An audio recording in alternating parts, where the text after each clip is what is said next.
40 calorie তাপ উৎপন্ন করতে কি পরিমাণ কার্য করতে হবে। আমাদের এখানে এইচ এর মান দেওয়া রয়েছে 40 ক্যালোরি। বলছে কি পরিমাণ কার্য করতে হবে, ডাব্লু সমান জিজ্ঞাসা চিহ্ন। আমরা যে সমীকরণটি ইউজ করব, যে আমরা জানি ডাব্লু সমান জে ইন্টু এইচ। এই জে এর মান কত, যে হচ্ছে জুল, জে এর মান হয়ে থাকে 4.2।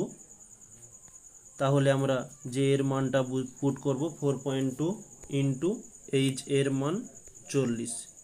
পয়েন্ট তুলে দিলে নিচে 10 আসবে, নিচের একটা জিরো উপরে একটা জিরো কেটে গেল। তাহলে 42 ইন্টু 4 করলে আমরা পেয়ে যাব 4 দুগুণে 8, 4 4 16। ওকে, এটা যেহেতু আমরা সিজিএস এককগুলো ব্যবহার করছি, তাহলে আমরা এখানে এর এককটি হয়ে যাবে যে জুল। ওকে, এটা কিন্তু একটা একক জুল, আর এটা হচ্ছে জুল মানে যে এর মান 4.2। ওকে, তাহলে এটি হচ্ছে আমাদের অ্যান্সার।